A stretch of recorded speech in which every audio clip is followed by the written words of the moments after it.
Hey sports fans, Coach Nick here, and welcome to B-Ball Breakdown. No post-game show tonight after Game 3 of the Spurs vs. Grizzlies. We'll get right back at it tomorrow night after Game 3 of the Heat vs. Pacers. Well, let's talk about Game 2. Indiana Pacer fans might be pretty ecstatic about it, and they should be, coming out of Miami 1-1. They might even feel like they should be up 2-0. Certainly Game 1 was a real close one that could have gone either way.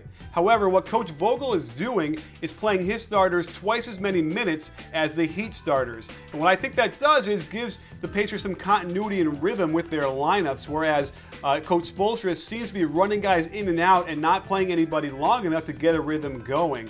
And that starting five for the Pacers is doing very well. Well, also, we looked at in Game 1 the Heat offense and what they were running. And really strangely enough, we noticed they really didn't run hardly any of the sets they did in Game 1 in Game 2.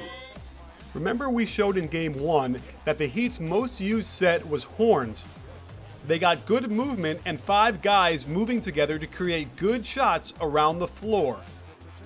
Well, in Game 2, the Heat ran horns exactly twice, both times in the first quarter without scoring, and each time with Mario Chalmers screwing up the play badly. This was the other offensive set the Heat ran a lot in Game 1, a pass, handoff, ball screen to Norris Cole. This marginalized LeBron James to a degree as it forced Cole to be the initiator of everything. Even still, it had its moments of effectiveness. The Heat ran this set exactly 0 times in Game 2. While the Heat's offensive efficiency is down in the conference finals, to be expected against a stout Indiana defense, it is their defensive rating that is killing them, considering Indiana struggled to score with an offensive rating of 101.6 in the regular season, ranking a very mediocre 19th in the NBA. The play that is absolutely killing the Heat defense is the high screen and roll with Roy Hibbert. We've shown for several seasons how making the pass to the roll man is devastating to the Heat defense because they love to double the ball. When they allow Hibbert to catch the ball below the dotted line, there is no one on the back line big enough to affect his shot. The Pacers are clever enough to get some ball movement first to loosen up the defense before hitting the pick and roll with Hibbert. Again, they double the ball, leaving Battier to rotate to help.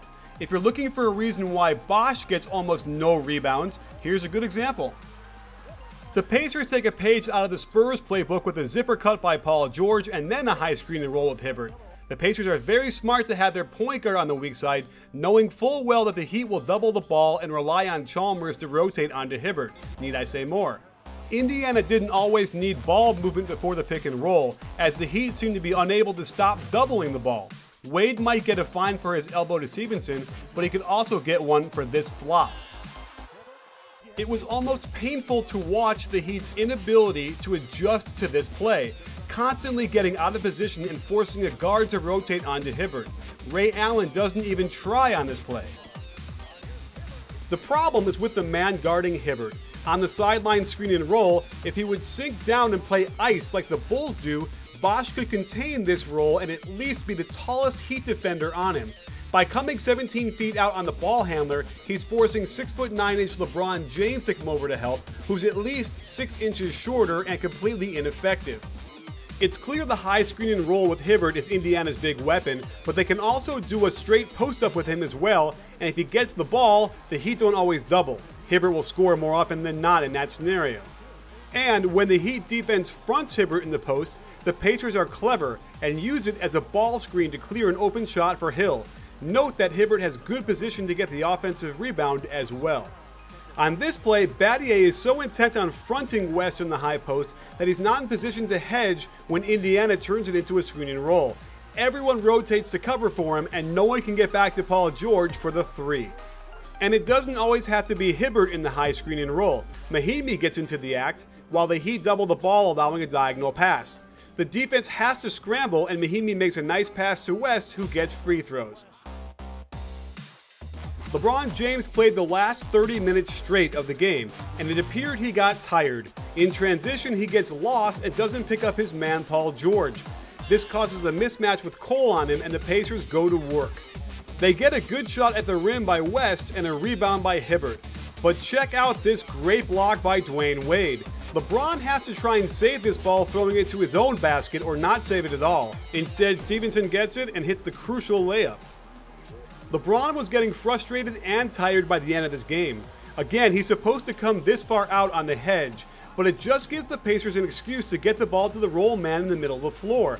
Look at the options West has, and he ends up hitting the shot himself.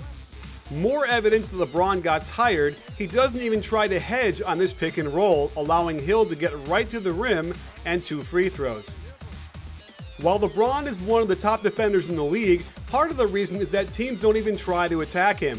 The Pacers have a budding superstar in Paul George, who is gaining confidence with every game and really making life difficult for LeBron on the defensive end. So there you have it, sports fans. Coach Spoelstra and the Miami Heat are notorious for not adjusting very much at all on defense. And if they don't stop aggressively trying to trap the ball in the pick and rolls, they're going to be in a lot of trouble because they cannot stop Hibbert rolling to the rim. He's good enough and can handle the ball just about well enough and finish because he's 7 inches taller than anybody the Heat had to throw out there on him. So they're going to have to do something to contain that and not let him get such open freedom to the rim. But by the way, they also have a problem with him down low in the post because they can throw it to him and he can score. And they also have a problem if they have to have LeBron James guard David West as well, because West can draw fouls and get good post-up looks all day. So it's a really interesting problem. The Heat solution seems to be to jam the guards and try and pressure them into enough turnovers, but you know what?